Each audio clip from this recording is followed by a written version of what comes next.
Dear students, हम लोग अकबर पढ़ रहे हैं और अकबर में पढ़ने के क्रम में आज जो हम लोग देखेंगे वो अंतःपुर का काल, किचन गवर्नमेंट। ये अकबर के साथ जुड़ा हुआ एक शब्दावली और इससे एक जुड़े हुए इतिहासकार हैं और उनका कथन है। आमतौर पे पूर्व के कालों में इस पर प्रश्न बराबर पूछा गया है, उसके बाद इस पर प्रश्न आने बंद हो गए, लेकिन ऐसा नहीं है कि भविष्य में नहीं आए। तो भविष्य में आने के संभावना के भी दृष्टिकोण से और एक इतिहासकार के टिप्पणी की व्याख्या करने के दृष्टिकोण से ये जरूरी है कि जो उन्होंने कहा है कि अकबर का एक पीरियड ऐसा था, अकबर के शासनकाल का एक काल ऐसा था जिसे अंतःपुर कहा जा सकता है या किचन गवर्नमेंट कहा जा सकता है। तो ये कहाँ तक उनकी बात सही है, कहाँ तक गलत है, यदि गलत है तो क्यों गलत है और सही है तो क्यों सही, इसका परीक्षण हम लोग आज के क्लास में करने जा रहे हैं। सिर्फ इसी टॉपिक पर आज का क्लास आधारित होगा। तो छात्रों, आप जैसा कि जानते हैं कि 1560 ईस्वी में बैरम खां का पतन हो जाता है, यानी अकबर बैरम खां से मुक्त हो जाता है और 1560 के पश्चात ये जो पीरियड है 60 का, यहां से लेकर करके 64 तक का जो पीरियड है 4 वर्षों का, इसे बी.ए. स्मिथ ने, इस काल को बी.ए. स्मिथ ने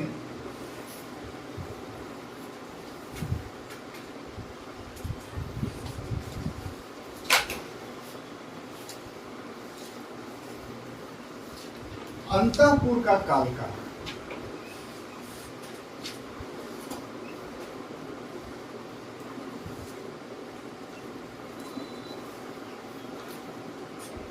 और साथ ही साथ इसके लिए एक और पदावली इस्तेमाल किया गया है, वो है पेटिकोट शासन। पेटिकोट शासन इसलिए क्योंकि स्त्रियों के प्रभाव में शासन, स्त्रियों के प्रभाव में शासन, और इस बात का, ये पूरी बातों का जो बी.ए. स्मिथ कहते हैं, उसका आधार क्या है, बेस क्या है इसका। तो उन्होंने बेस चुना है अत का खेल को।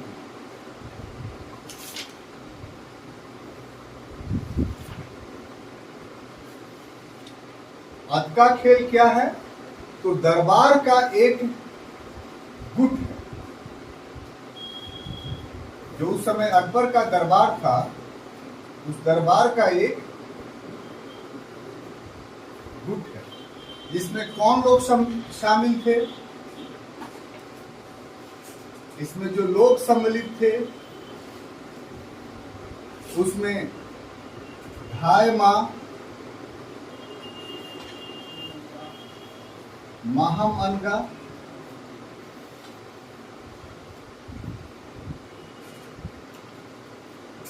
जीजी अनगा,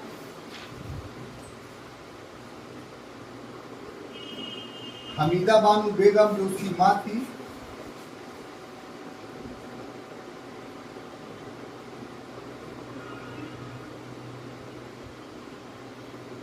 अधम खां, ये जीजी अनगा का बेटा था, और सरफुद्दीन।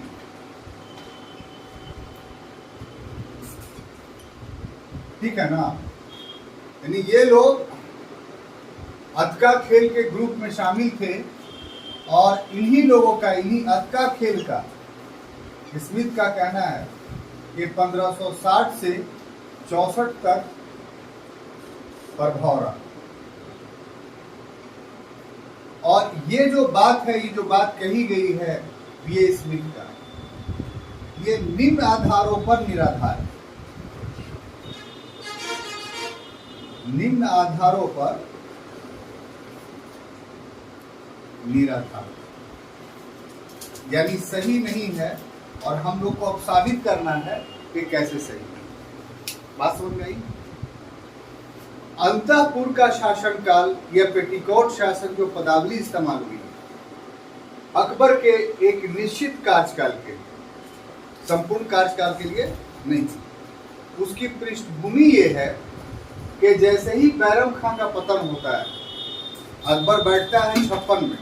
आप कल के क्लास में पढ़ चुके हैं कि 56 से लेकर 60 तक अतालिकी में उसने शासन किया, यानी संरक्षक में शासन किया। और उसका संरक्षक और अतालिक को था कौन? तो हुमायूं का अभिन्न मित्र, घनिष्ठ मित्र बैरम था। और इस नव स्थापित साम्राज्य के लिए वो वरदान साबित हुआ। लेकिन आपने कल के क्लास में देखा कि बहुत सारे ऐसे कारण उत्तरदायी हो गए जिसके कारण अकबर और बैरम खां के बीच संबंध अच्छा नहीं रहा, और फिर उसको हज की यात्रा पर जाना पड़ा जहां उसकी मृत्यु हो गई, हत्या कर। तो इस तरीके के बैरम खां का प्रभाव 1560 में उसके पतन के कारण खत्म। तो क्या अकबर स्वतंत्र हो गया इसके बाद? तो वीए स्मिथ एक ऐसे इतिहासकार हैं जिनका ये कहना है कि नहीं, अकबर स्वतंत्र नहीं हुआ उसके बाद। इनका कहना है कि उसके बाद 64 ईस्वी का जो पीरियड है वो अकबर मुगल दरबार के महिलाओं के प्रभाव में आ गया। अंतःपुर शब्द जो इस्तेमाल होता है, इसके लिए एक शब्द फारसी में है जिसको हम लोग बोलते हैं हरम। क्या बोलते हैं? हरम। हरम। ये जो शब्द है, इसके लिए एक शब्द इस्तेमाल होता है हरम। हरम के अधीन आ गया। हरम किसको बोलते हैं?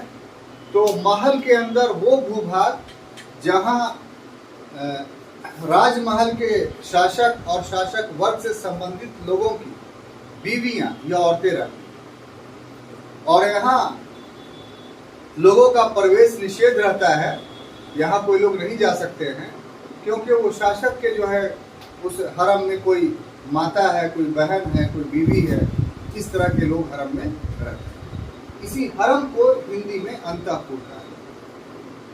तो वीए स्मिथ का कहना है कि इस पीरियड में 60 से 64 के बीच में अकबर अंतःपुर में हरम दल के लोगों के प्रभाव में, और हरम दल को उसने एक नाम दिया है उस गुट का, जिस गुट को हम लोग बोलते हैं अद का खेल। तो अद का खेल ही बेस है वीए स्मिथ का ये कहने का कि ये पीरियड जो है 4 वर्षों का, ये पेटिकोट शासन है, अंतःपुर का शासन, यानी हरम का शासन। अब गुट में शामिल कौन थे? तो धाय मां। धाय का मतलब जिसने उसको पाला पोसा हो, जिसने दूध पिलाया हो, सारी सेवा शुश्रूषा किया। और उसके बाद जीजी अंगा, ये भी धाई थी। हमीदा बानो बेगम उसकी मां थी। आदम खां जीजी अंगा का बेटा था, और सरफुद्दीन ये इसका भाई था। तो ये लोग इस अद का खेल गुट में शामिल थे, और अकबर जो भी इन 4 वर्षों में निर्णय लेता था उस पर इन अद का खेल गुटों का प्रभाव रहता था, ये कहना है ये इसमें। और चूंकि स्त्रियों का शासन था इन 4 वर्षों तक, इसीलिए इसको पेटिकोट शासन का भी पदावली का इस्तेमाल वो करता है। तो क्या ये बात वीए स्मिथ का सही है, ये गलत है? तो इन 4 वर्षों में जो घटनाएं घटी हैं, उन घटनाओं के आधार पर अगर हम समालोचनात्मक अध्ययन करते हैं तो पाते हैं कि वीए स्मिथ का ये कमेंट्री जो है पूरी तरीके से गलत है, निराधार। ऐसा नहीं था कि बैरम खां के प्रभाव से मुक्त होने के बाद अकबर हरम दल के महिलाओं के प्रभाव में आ गया, अद का खेल के महिलाओं के प्रभाव में आ गया।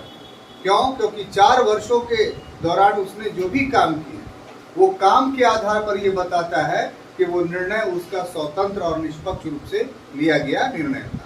तो हम उन घटनाओं के आधार पे अकबर के ऊपर लगे इस आरोपों का खंडन करने जा रहे हैं। उसमें सबसे पहला है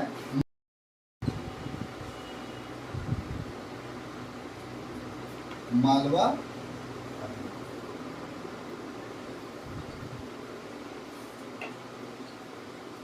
मालवा के बारे में आप जानते हैं कि दिल्ली के निकटवर्ती क्षेत्र में इसकी स्थिति थी और इस समय अकबर के समय का जो यहाँ शासक था मालवा का वो बाज बहादुर। कौन था? बाज बहादुर। और इसकी स्थिति ये थी कि शासक कम और संगीतज्ञ ज्यादा था। ठीक है ना? यहां इस मालवा पर अकबर ने जो अभियान करवाया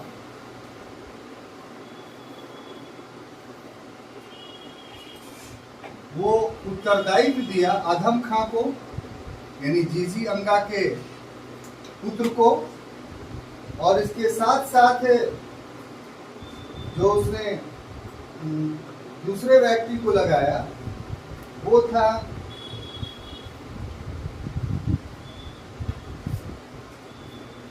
पीर मोहम्मद।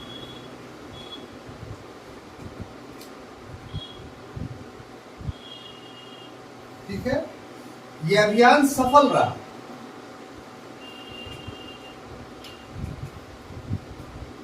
और बाज बहादुर जो है वो मांडू भाग गया।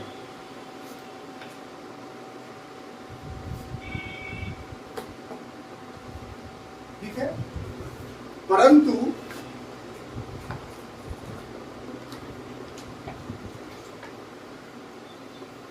अधम खां ने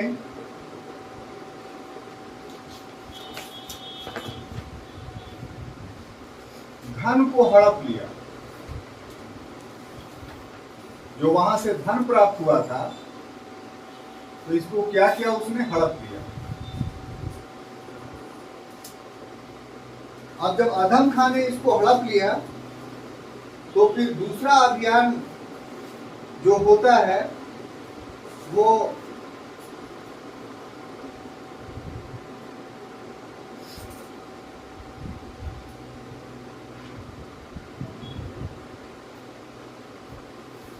दंड के रूप में इसको हटा दिया जाता है।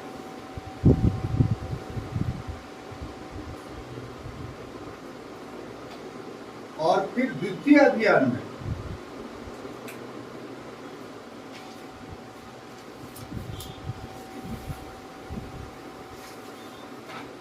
मालवा को मिला लिया जाता है।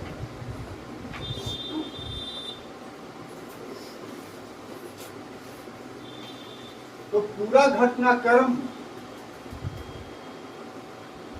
का अगर विवरण देखें हम लोग तो यहां पर पता चलेगा कि अकबर पूरी तरीके से मालवा अभियान में निष्पक्ष फैसला लिया।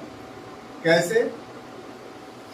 कि पहली बात यह कि जो यहाँ का शासक था बाज बहादुर, ये वास्तव में जो है वो मेवाड़ के शासक के अधीन है। मेवाड़ का शासक इसको प्रोटेक्ट करता था। ये बहुत बड़ा शासक नहीं था और खुद संगीत और नृत्य में व्यस्त रहता था। बहुत बड़ा संगीतज्ञ था। इसको शासन कार्यों से कोई मतलब नहीं, काफी धनी भी था।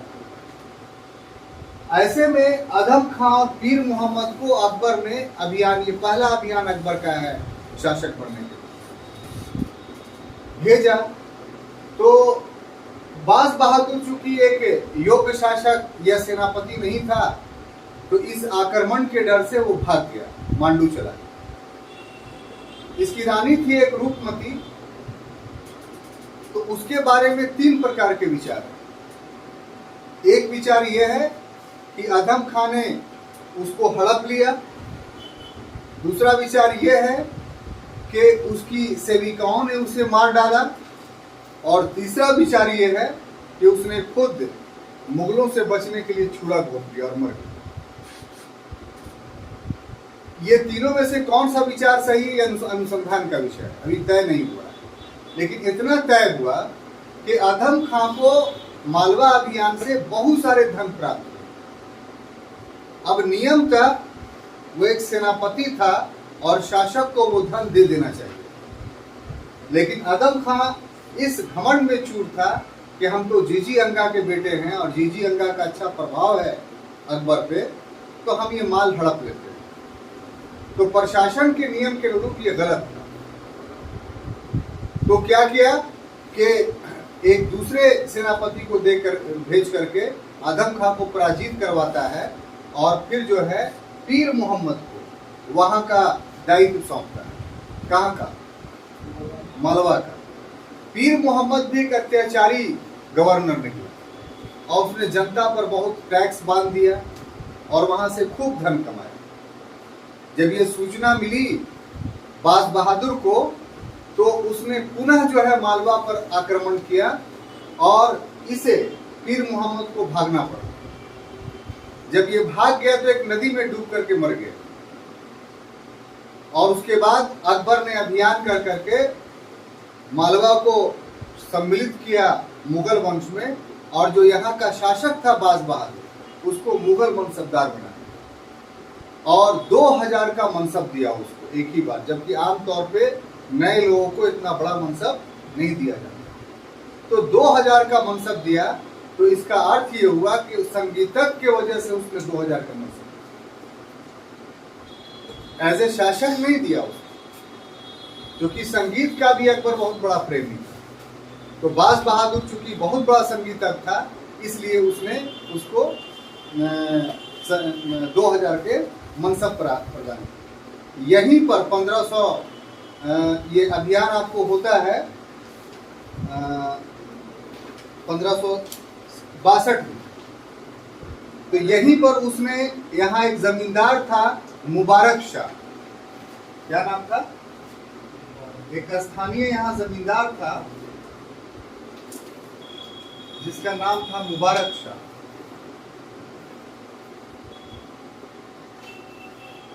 तो इसकी बेटी से विवाह करता है, इसका प्रथम विवाह, बेटी से विवाह करता है। देखिए यहाँ पर एक अंदर की बात आपको बताना चाहते हैं कि अकबर एक अच्छा शासक था, वो अपनी बात जगह पर बात सही है, लेकिन हर व्यक्ति में व्यक्तिगत अवगुण होते हैं। जब बहुत रिसर्च करके बहुत सारी बात जानेंगे आप, क्योंकि इसका विवाह से जुड़ा हुआ है और शासक बनने के इतने दिनों के बाद इसने विवाह किया, इसके पीछे कौन से कारण उत्तरदायी, ये एक बहुत बड़ी बात है। तो सबसे बड़ा काउज जो है कि अकबर शासक बनने के बाद खानजादियों के परक्रम में पड़ गया था। एक बार खानजादियां कौन थी? तो दिल्ली में रहने वाले जो मिर्जा लोग थे, उनकी औरतों को खानजादियां, उनकी लड़कियों को खानजादियां कहा जाता था, बड़ी खूबसूरत हुआ करती थी। तो अकबर वही एक खानजादी के प्रेम वश में फंस गया और उससे मिलने के लिए जो है खिड़की से चढ़ के घर में प्रवेश कर, और वहां वो पकड़ा गया तो उसके पिता ने जो है खिड़की से उसको फेंक दिया। अकबर दौड़ा दौड़ा भागा, अपने महल में चला आया और फिर इस बात का कोई वर्णन नहीं करता है, और इसका प्रभाव उसके व्यक्तित्व पर ऐसा पड़ा कि फिर अपने जीवन में इस तरह के घृणित कृत्य करने का कभी उसने साहस नहीं। तो हो सकता है कि यही प्रभाव हो, इसीलिए उसके प्रथम विवाह में इतना देर हुई कि 56 में शासक बना और 62 में जाकर के उसका प्रथम विवाह। खैर, जो एक टिप्पणी जुड़ी हुई थी जो मैंने आपको बता दिया इसके विवाह से संबंधित। लेकिन इस मालवा अभियान में आप अगर अध्ययन किया तो आपने देखा कि अगर अकबर अतका खेल के प्रभाव में होता या अकबर महामंगा, जीजी अंगा, हमीदा बानो बेगम ये सब के प्रभाव में रहता, तो जीजी अंगा के बेटे आदम खां के साथ इतनी कड़ी कार्रवाई नहीं करता, बल्कि छोड़ देता। लेकिन पहले ही अभियान में उसने अतका खेल के ग्रुप के साथ कड़ी कार्रवाई की कि अगर पैसा हजम किया तो उससे पैसा की वसूली की और उसको सूबेदारी से 10% कर दिया। तो आप कैसे कह सकते हैं कि हद का खेल के प्रभाव में? चलिए अब आइए दूसरा जो एग्जाम्पल है इस परिवेश में वो है खाने जहां का विद्रोह। खाने जहां का विद्रोह।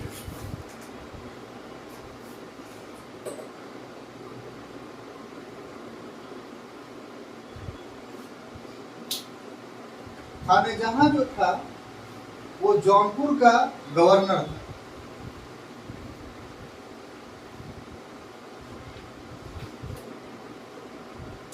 जौनपुर का गवर्नर था और इसने 1561 ईस्वी में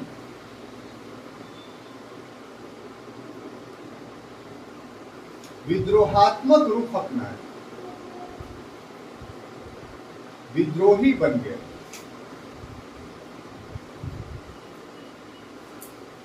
इस विद्रोह के दमन हेतु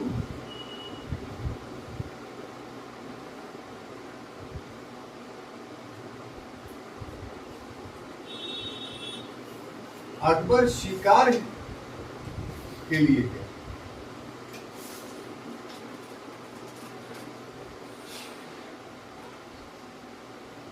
और ऐसे में इस खाने जहां लोदी ने भयवश अकबर की अधीनता स्वीकार।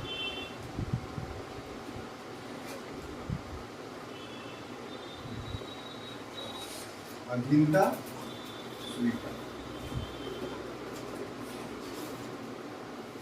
तो देखिए खाने जहां लोदी का जहां तक प्रश्न है इसका घटनाक्रम है, तो ये था कौन? तो ये आदिल शाह के मृत्यु के बाद जौनपुर का सूबेदार बना था। मुगलों ने ही सूबेदार बनाया था, 1561 में सूबेदार बना। आप पहले ही से जान रहे हैं कि जौनपुर से लेकर बंगाल तक अभी भी अफगान प्रभावशाली थे। घाघरा के युद्ध में यद्यपि पराजित कर दिए गए थे, या फिर बाद के क्रम में जो है मच्छीवाड़ा और सरहिंद के युद्ध में पराजित किए गए थे, लेकिन उनका पूर्ण उन्मूलन नहीं हुआ। संख्या और शक्ति के दृष्टिकोण से जौनपुर से बंगाल तक ये प्रभावशाली है। तो जो वर्ग प्रभावशाली होता है आमतौर पर सूबेदारी को दे दी जाती है कि अलग अगर रखेंगे तो विद्रोही हो जाएगा। तो इसी नीति के तहत इसको 1561 में जब पूर्व का सूबेदार आदिल शाह की मृत्यु हुई तो खाने जहां लोदी को जौनपुर का गवर्नर बना दिया गया, सूबेदार बना दिया। लेकिन इन लोगों में पहले से ही विद्रोहात्मक प्रवृत्ति थी, तो सूबेदार बनते के साथ इसने विद्रोही रुख अपना लिया। तो अकबर अगर अपने आप को बच्चा समझता, ये शक्तिहीन समझता, यह योग्यता उसमें नहीं होती, तो इस अफगान को अकबर अपने अधीन नहीं करता। अकबर इस समय जिस प्रक्रिया कहते थे इसको अधीन करता है, उससे यह साबित होता है कि अकबर एक स्वतंत्र शासक है। और प्रक्रिया क्या थी कि इतने शक्तिशाली अफगानों के लिए उसने दमन के लिए कोई बहुत बड़े युद्ध का सहारा नहीं लिया। उसने सिर्फ ये घोषणा कर दी कि हम जौनपुर शिकार खेलने जा रहे हैं, दमन करने नहीं जा रहे हैं। और वो जौनपुर शिकार खेलने आया। जब खाने जहां लोदी को पता चला तो अकबर का प्रभाव या डर इतना उस पर था कि हम तो विद्रोही हो गए हैं और अकबर यहाँ आ चुका है, अगर अभी भी हम नहीं मिलते हैं उससे जाकर के तो फिर अकबर हम पर चढ़ाई कर देगा तो हम पराजित हो जाएंगे, तो ये सूबेदारी भी हमारी चली जाएगी। तो खाने जहां लोदी के हृदय में जो ये डर उत्पन्न हुआ, वो डर इस बात का प्रमाण था कि अकबर किसी के प्रभावाधीन नहीं।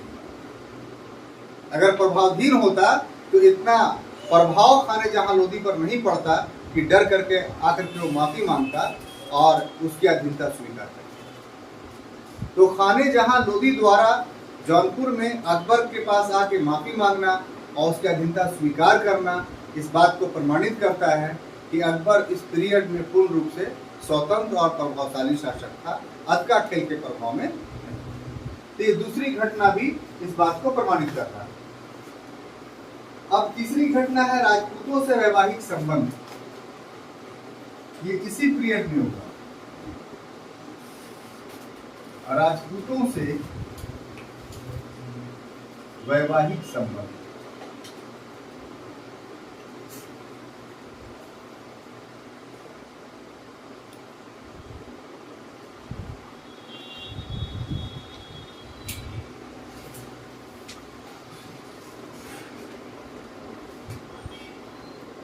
देखिए 1562 में अकबर अजमेर यात्रा पर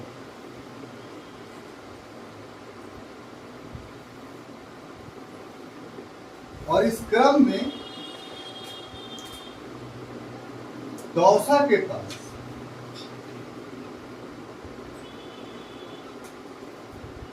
जनवरी 1562 को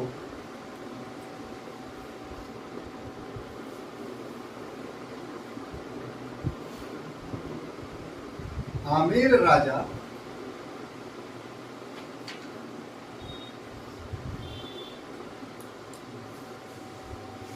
भारमल या बिहारी मल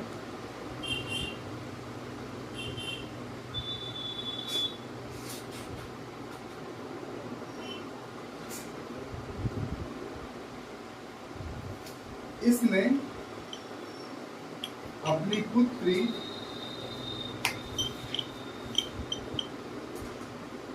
हरखाबाई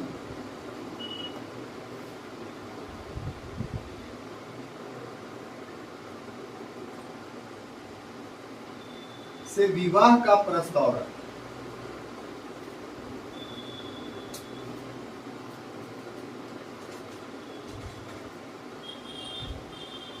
ये 20 जनवरी को लौटते समय 6 फरवरी 1562 को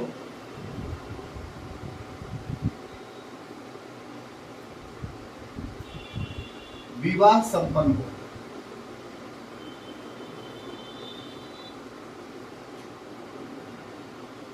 अब देखिए राजपूतों के साथ जो फरवरी 1562 में विवाह अकबर ने संपन्न किया, यह भी उसके स्वतंत्र निर्णय लेने को प्रमाणित करता है। यह भी घटना इस बात को प्रमाणित करता है किसी के प्रभावाधीन नहीं था। कैसे, वो पूरे घटना का विवरण सुनने के बाद आपको समझ में आएगा। हुआ क्या कि अकबर का विवाह तो हो गया था, लेकिन कोई पुत्र प्राप्त नहीं हो रहा और अकबर इसके लिए काफी चिंतित। तो उसने सुन रखा था कि अजमेर में जो सूफी संत का दरगाह है, वहां जो है वो मुरादें पूरी होती। तो अकबर अजमेर में अपने जीवन में 14 यात्राएं की। कितना? 14 बार वो अजमेर गया और इसमें 10 बार जो है वो इस कारण से गया है कि साहब उसको कोई बच्चा नहीं हो रहा, या होता भी था तो मर जाता। 2 बच्चे हुए थे हसन और हुसैन नाम के, तो वो जीवित नहीं बचे प्रारंभ में, तो इससे बड़ा चिंतित रहता था। तो इस क्रम में वो अजमेर की यात्रा पर था, दौसा के पास वो रुका हुआ था। तो इसी बीच उसके जीवन में एक घटना घटी कि आमेर क्या एक राजपूतों की रियासत थी। वहां के शासक भारमल या बिहारी मल, उनका जो भतीजा था सूरजमल या शुजा, संक्षेप में इसको कहा जाता है, वो भारमल या बिहारी मल का राज हड़पना चाहता। और वो इतना शक्तिशाली कैसे हो गया था? तो मेवात के जो मुगल अधिकारी था, वो उसका साथ दे रहा शुजा। इसलिए अपने राज को बचाने के लिए दौसा में मिला वो अकबर भारमल बिहारी, और उसके साथ अस्थायी संबंध बनाने के लिए, सिर्फ इस मदद के लिए नहीं कि हमें अपने मुगल अधिकारी और मेरे भतीजे से हमें बचाइए, बल्कि वो तो आप बचाइएगा ही, लेकिन हम ये चाहते हैं कि हम लोगों के बीच एक अस्थायी संबंध स्थापित हो, एक पारिवारिक संबंध स्थापित हो। तो प्रस्ताव जो आया था वो बिहारी मल या भारमल के तरफ से आया था। अकबर ने मदद देने के एवज में ये शर्त नहीं रखी थी। ये ऐतिहासिक बात आपको जानना चाहिए। अब ये इतना अकबर के लिए आसान नहीं था, क्योंकि अकबर की आयु अभी 19 साल 20 साल की हुई थी और उस पर अन्य लोगों का प्रभाव था। अन्य लोगों का अर्थ क्या कि उलमाओं का प्रभाव था, जो दरबार के लोग थे उनका प्रभाव था। तो ये निर्णय अकबर के लिए इतना आसान नहीं था। इसीलिए जब 26 जनवरी को प्रस्ताव आया तो उसने स्वीकार नहीं किया इसको, कि हमें इस पर विचार करने के लिए कुछ समय चाहिए। 20 जनवरी सॉरी। तो जब आगे बढ़ा वो, तो अकेले चलता नहीं था, उसके वजीर या अन्य लोग, आलिम लोग सब साथ रहते थे। तो डिस्कस किया तो जितने दरबारी थे सभी ने इस विवाह का विरोध किया। विरोध का आधार क्या था कि हरखा बाई जो बिहारी मल की पुत्री थी, उसका शर्त था कि हम विवाह कुछ शर्तों के आधार पर करेंगे। और शर्त क्या था कि हम जिस धर्म के मानने वाले हैं उसी धर्म में हम रहेंगे। अकबर से शादी का मतलब ये नहीं कि हम मुसलमान बन जाएं। और हमारे धार्मिक जो संस्कार हैं, जो रीति रिवाज हैं, जो परंपराएं हैं, वो सब के सब मुगल दरबार में जो है वो लागू होगा। और जितने त्यौहार हिंदू त्यौहार हैं वो सब के सब मनाए जाएंगे। और इसमें बादशाह अलग नहीं रहेगा, बल्कि बादशाह भी उसमें साथ देगा मनाने। और तीसरी शर्त ये थी कि हमारा पाकशाला जो है वो अलग होगा। हम मुगल पाकशाला में या मुगल किचन में जो है वो नहीं खाएंगे, हमारा अलग किचन होगा। तो ये सारी शर्तें थी जो पहले लाद दी गई थी। अब उलमाओं के सामने जो संकट था वो ये कि इस्लाम धर्म में जो नियम था विवाह का, वो दूसरे धर्मावलंबी से आप कर सकते हैं, उसमें कोई रुकावट नहीं है। लेकिन एक शर्त है वहां भी कि वो धर्मावलंबी जो है वो आसमानी किताब का मालिक है, यानी जिस पर ईश्वरीय पुस्तक जो है अवतरित हुई। तो उन आलिम या उलमा के दृष्टि में सिर्फ दो ही मजहब ऐसा था, धर्म ऐसा था जिसको वो लोग मानते थे कि ये आसमानी पुस्तकों का, ईश्वरीय पुस्तकों के मालिक। उसमें एक है यहूदी और दूसरा ईसाई। हिंदू उसमें शामिल नहीं। उनके विचारधारा के अनुसार हिंदुओं के पास कोई आसमानी किताब नहीं। इसीलिए उन लोगों से इस शर्त पर, ईसाइयों से, यहूदियों से इस शर्त पर विवाह कर सकते हैं। वो अपने ईसाई या यहूदियत को मान सकती है और आप अपने इस्लाम को मान सकते हैं। लेकिन कोई हिंदू से अगर विवाह करते हैं तो फिर उस स्त्री को या उस लड़की को पहले मुसलमान बनना पड़ेगा, तभी जो है वो आप उससे विवाह कर सकते हैं, वरना वो विवाह जो है अवैध। बात समझ में आई? अब हरखा बाई का या बिहारी मल का तो शर्त थी किसके विपरीत। तो एक तरफ इस विवाह के लिए उसका पूरा दरबार, उसके पूरे लोग खिलाफ, लेकिन अकबर ने लौटते क्रम में 6 फरवरी को विवाह कर लिया। तो इतना बोल्ड स्टेप लिया, तो वो किसी के प्रभाव में रहेगा तब बोल्ड स्टेप लेगा, कि स्वतंत्र और निष्पक्ष होगा तब बोल्ड स्टेप। अब अकबर ने यह जो विवाह किया, वो विवाह पूरा का पूरा एक राजनीतिक विवाह था। वो एक सामाजिक विवाह नहीं, इसे सामाजिक विवाह नहीं कहा जा सकता, क्योंकि अभी तक मुगल भारत में पूर्ण रूप से स्थापित नहीं हुए, अकेले थे। किसी देश में आपको अगर स्थापित होना है तो वहां आपको कोई स्थानीय एक वर्ग, समर्थक वर्ग चाहिए। आप किसी के घर में जाना चाहते हैं तो कोई ना कोई एक उस घर का एक आदमी आपका मित्र होगा तभी नहीं जा पाइएगा, या परिचित होगा तभी जा पाइएगा। आपको किसी घर में कोई परिचय नहीं है, आप जाके घुस के बैठ जाइएगा उसमें, पिटाइएगा कि नहीं? तो आप किसी दूसरे घर में जाकर के बैठते, इसका मतलब ये होता है कि कोई उस घर का सदस्य जो है आपका मित्र है ना भाई, मुन्ना भाई। तो मुगल अभी तक जो थे उनका कोई मित्र भारत में नहीं था, थे विदेशी,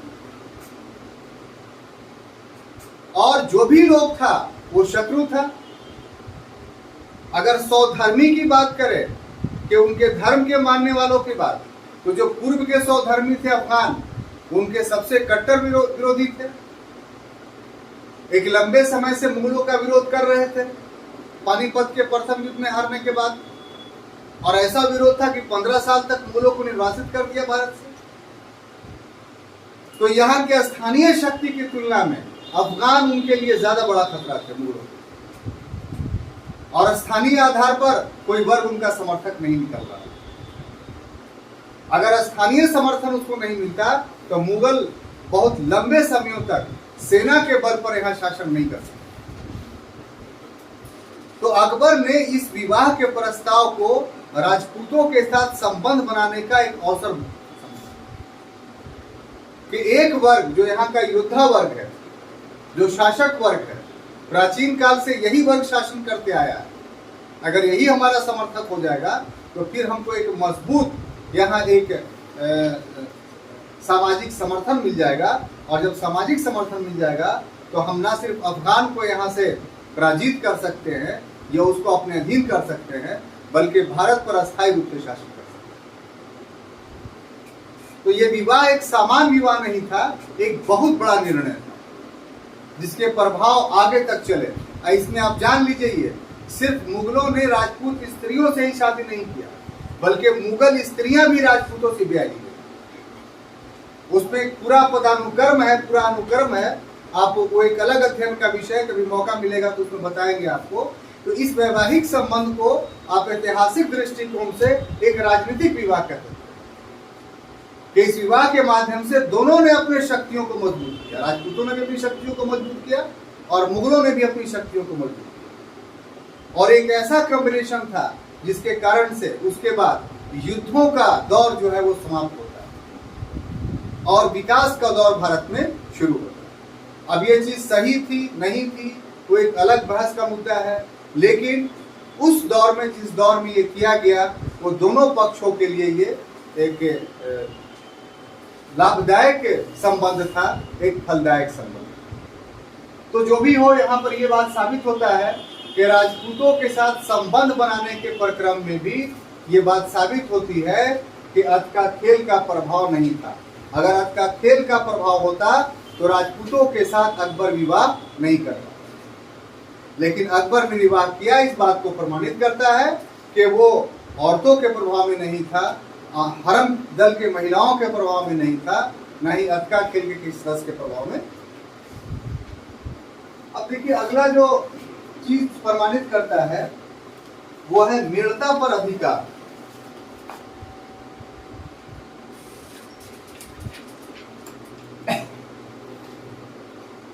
मृणता पर अधिकार।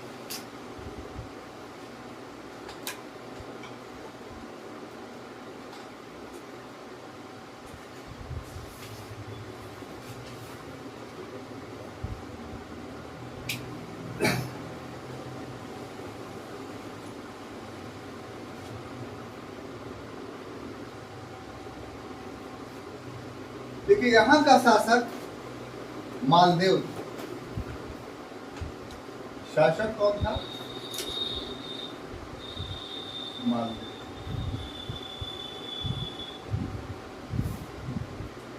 और इस मालदेव का जो सेनापति था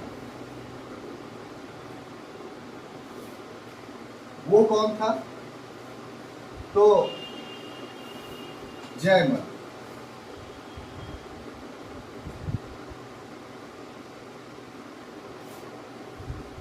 यहां मृणता पर अधिकार करने के लिए अकबर ने एक अभियान किया और ये अभियान सरफुद्दीन के नेतृत्व में,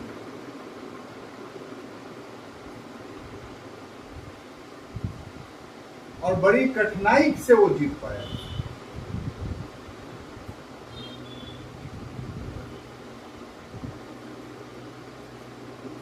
तो सरफुद्दीन कौन था? ये अतका खेल का सदस्य था, ये शुरू में ही आपको बता दिया। अब जो इसका मेड़ता की स्थिति थे, ये भी मेवाड़ के अधीन था और एक शक्तिशाली राजपूत रियासत माना जाता। जब 1562 में अकबर ने अभियान करवाया तो ये काफी कठिन अभियान था, क्योंकि मालदेव का जो सेनापति था जयमल, उसने बहुत कड़ा प्रतिरोध किया। ऐसा हो सकता था कि इस युद्ध में जो है मुगलों की पराजय होती और सेनापति मारा जाता। तो जो व्यक्ति अतका खेल का सदस्य है, वो व्यक्ति इतने कठिन अभियान में जाने को स्वीकार करेगा, और अगर स्वीकार करेगा तो इसका अर्थ ये होगा ना कि शासक काफी शक्तिशाली है। शासक उस अतका खेल के प्रभाव में नहीं है, बल्कि अतका खेल शासक के प्रभाव में। तभी इतने कठिन अभियान में अतका खेल के एक सदस्य को जो है भेजा गया। अगर अतका खेल प्रभावशाली रहता तो बोल सकता था कि नहीं, दूसरे को भेजिए, इतना कठिन अभियान में मर जाएंगे तो ऐसा नहीं। तो मेड़ता अभियान भी इस बात को प्रमाणित करता है कि अतका खेल का प्रभाव जो है अकबर पे नहीं। अब आगे आइए, आगे में है गोंडवाना पर अधिकार।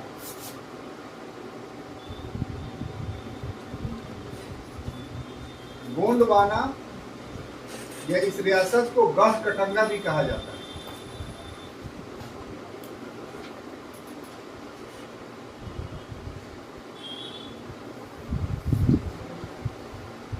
यहां का जो विवरण है, यहां जो शासक था वो वीर नारायण। शासक कौन था? वीर नारायण। लेकिन ये अल्पायु था।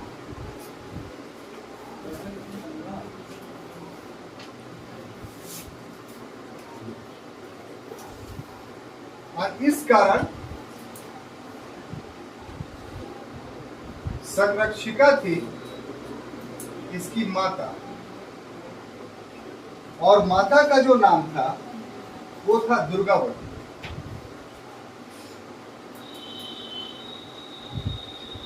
यहां अभियान जो होता है वो आसफ खां के नेतृत्व,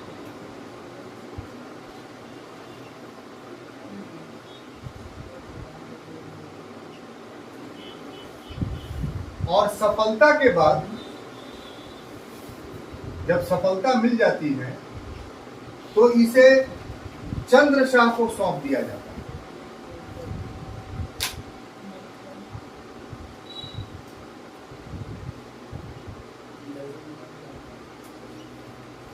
ठीक है।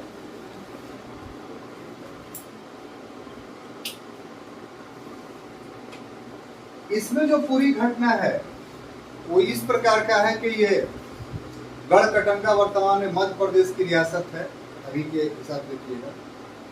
तो एक छोटी सी रियासत थी गोंडवाना गढ़कटंगा, और यहाँ का जो जब राजा मर गया तो इसका पुत्र वीर नारायण अल्पायु था, तो माता जो है वो संरक्षिका बनी। यहाँ आसफ खां को भेजा, तो ये जो दुर्गावती थे ये काफी सफल बंदूकबाज थे। निशाना इसका काफी जो है वो तगड़ा था और बहुत कड़ा संघर्ष दिया इसने। जब अंतिम समय में इसे एहसास हो गया कि अब मुगल के हाथों हम नहीं बचेंगे और मुगल मेरी अस्मिता लूट सकते हैं, तो इसने चाकू घोंप करके अपनी जीवन लीला समाप्त कर दी। अपनी मां के मरने के बाद भी जो उसका अल्पवयस्क पुत्र था वो भी बड़ी बहादुरी से लड़ा और घोड़े से कुचलकर मारा गया। इतिहासकार अकबर की इस अभियान की कटु आलोचना करते हैं। आलोचना करने के पीछे कारण है कि साहब ये रियासत कुछ नहीं कर रहा था और आपको जो है इतने बुरी तरीके से इसको पराजित नहीं करना चाहिए। कुछ इतिहासकार अकबर का बचाव करते हैं कि राजतंत्र में जो है किसी स्वतंत्र सत्ता का होना उस राजा के लिए सही नहीं है। तो ये विवाद का विषय हो सकता है, लेकिन इससे ये पता चलता है कि गढ़कटंगा या गोंडाना को अकबर अपने राज में शामिल नहीं कर पाया, क्योंकि उसको इस बात का डर था कि वहां के लोग हमारे खिलाफ विद्रोह कर देंगे। इसीलिए उसने वहां के स्थानीय एक व्यक्ति था चंद्रशाह, उसको गढ़कटंगा का शासक बना। तो इतना बड़ा अभियान, खतरनाक अभियान अकबर ने अपने निर्णय के आधार पर लिया। अगर वो हरम दल के सदस्यों के प्रभाव में रहता तो गढ़कटंगा अभियान वो नहीं करता और उसमें सफलता नहीं प्राप्त करता। तो ये भी था कि जो अंतापुर की धारणा है वो पूरी तरीके से गलत है। अब उसके बाद अगला है अधम खां का दमन।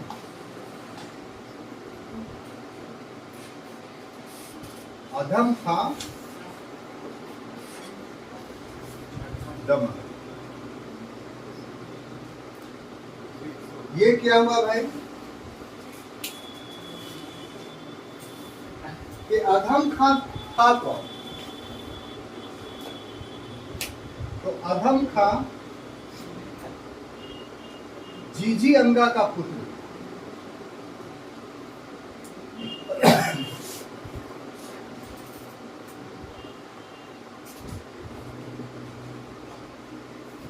और इसने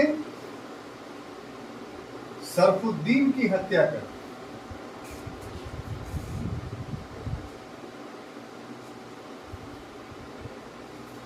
और अकबर ने क्या किया,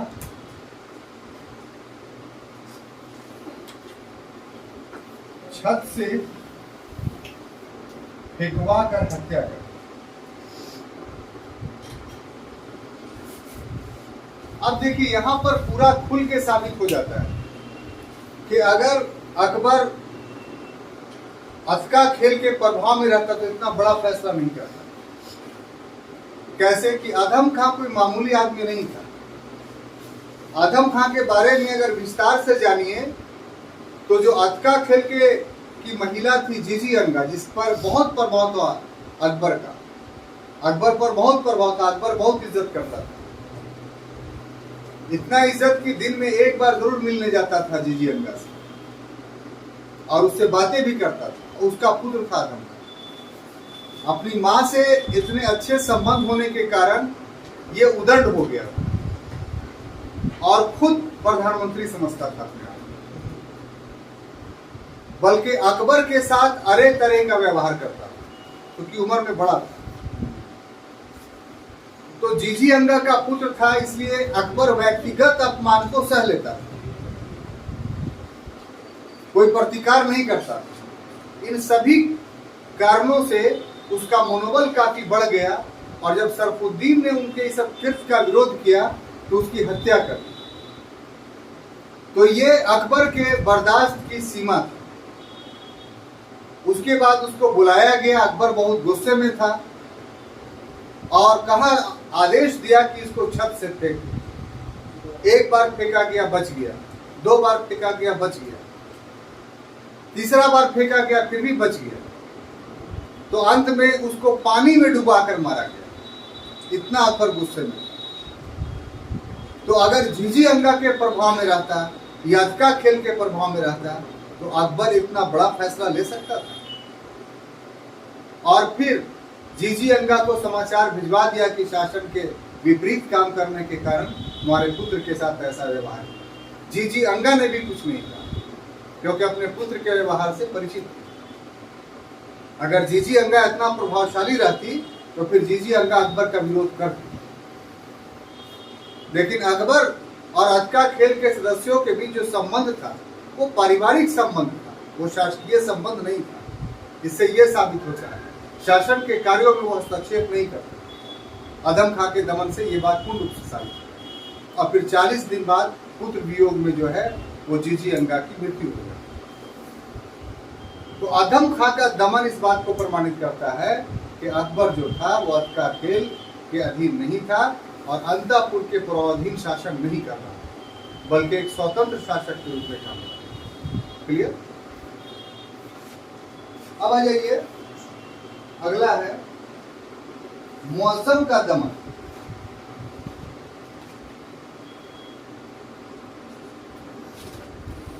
शाह मुअज्जम का दमन।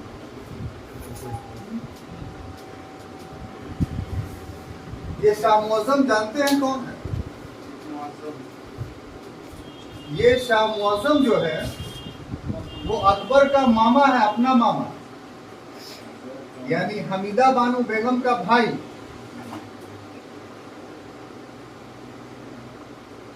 और ये जो था अकबर का सगा मामा था। और ये क्या था? चरित्रहीन था।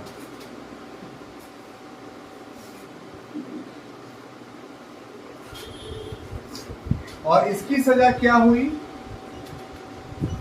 कि कारावास दिया गया, इस कारावास में इसकी मृत्यु हुई। तो बड़ा दर्दनाक मौत था इसका। पहली बात तो ये मामा था, अपना सगा मामा, यानी जो माँ थी हमीदा बानो बेगम, उसका जो है वो अपना भाई था। तो ये भी आयु में बड़ा था, जिसको कुछ नहीं समझता था और खुद चरित्रहीन था। तो महल में बहुत सारी औरतें थी, उसको तंग किया करता था। क्योंकि दासी को कर लिया तो बात चल गई, दासी का उतना वैल्यू होता नहीं। लेकिन एक दिन इसने ये किया कि जौहर नामक एक लड़की थी जो अकबर के हरम में थी। मतलब अकबर, बहुत सारे हरम थे, अकबर का हरम अपना अलग था, तो वहां वो सेवा देती थी। तो उसको उठा करके वो अपने हरम में लेके चला गया मुअज्जम। तो उसकी माँ जो फातिमा थी उसको खराब लगाई, ये तो बलात्कार है, ये तो स्वेच्छा से नहीं किया गया। हमने अपनी बेटी की सेवा दी थी किसको? तो अकबर की सेवा में। ये उसका मामा लेकर के चला गया। तो आयु में भी काफी बड़ा है, तो उसको अंदर से आत्मग्लानि हुई। तो उसने अकबर से शिकायत की। पहले अकबर को पता नहीं था, उसने पूरी बात बता दी कि सिर्फ मेरी बेटी के साथ मामला नहीं है, जिसको चाहता है वो आपका मामा जो है वो उठा के अपने हरम में लेके चला जाता है। जब पता चला तो उसको बुलाया अकबर ने और उसको पानी में डुबाने की सजा दी। लेकिन इतना कटजीव था वो कि पानी में डुबाने से मरता ही नहीं था। तब नहीं मरा तो अकबर ने कहा कि इसको जेल में डाल दो, और जेल में डाला गया और उसके बाद वहां उसकी मृत्यु हुई।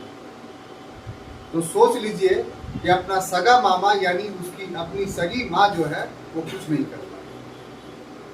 तो धाय माँ को तो छोड़ दीजिए, सगी माँ जब अपने भाई को नहीं बचा पाई, तो आप कैसे कह सकते हैं कि अकबर अंतापुर के प्रभाव में?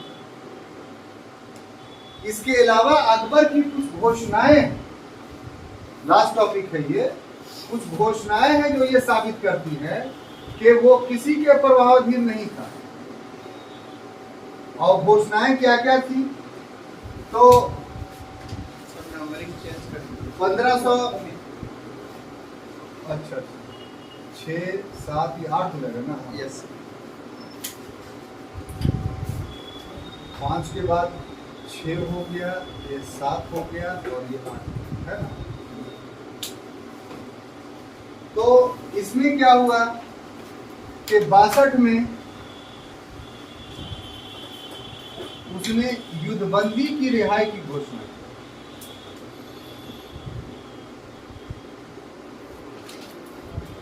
उसके बाद 1563 में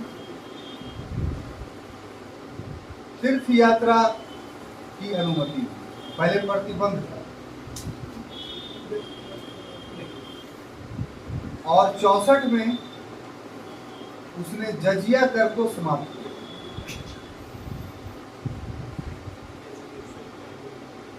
तो अकबर लिखता है या लेखक लिखते हैं, अकबर को 1562 ईस्वी में एक दैविक अनुभूति हुई, एक स्पिरिचुअल इनलाइटमेंट उसको मिली और उससे काफी व्याकुल हो गया। स्पिरिचुअल इनलाइटमेंट, दैविक अनुभूति किसी को होती है तो वो व्यक्ति किसी दूसरे का दुश्मन नहीं होता है, दुश्मनी नहीं करता। उसने देखा कि हमारे हाथों से तो हिंदुओं का बहुत सारा अनर्थ हो रहा है, तो इस परिवेश में उसने बहुत कड़े कदम उठाए। सबसे पहला क्या 62 में कि युद्धबंदी जितने थे उनको रिहा कर। अरे झगड़ा होता है राजा से, उसके जो सैनिक होते हैं उसका क्या दोष? तो हम तो राजा को कैद नहीं किए हुए हैं, उसके सैनिक को कैद किए हुए हैं, इसके भी परिवार होते हैं, इसलिए जितने भी युद्धबंदी थे उसको रिहा कर। और पूर्व के कालों से तीर्थ यात्रा पर हिंदुओं पर प्रतिबंध था, बहुत पहले से कहा ये भी हिंदुओं का एक शोषण है। तो उसने तीर्थ यात्रा जो कर था उसको समाप्त कर दिया और फ्री कर दिया, कोई भी कहीं जा सकता। और 64 में 1564 में उसने जजिया कर को ही समाप्त कर दिया, जो विशेषतः हिंदुओं से लिया गया। तो इतने बड़े फैसले वो किसी के अधीन रह करके लेता। जब स्वतंत्र था तभी ना, किसी का प्रभाव नहीं। तो ये 8 तत्व हैं, 8 कारण हैं जिसके आधार पर कह सकते हैं कि वीए स्मिथ ने जो ये कहा है कि 60 से 64 तक का पीरियड पेटिकोट शासन था, यह अंतापुर का काल था, वो ऐतिहासिक रूप से पूरी तरीके से। तो आज की क्लास में इतनी, कल की क्लास से मित्रों हम लोग अकबर के साम्राज्यवाद का अध्ययन करेंगे। Thank you.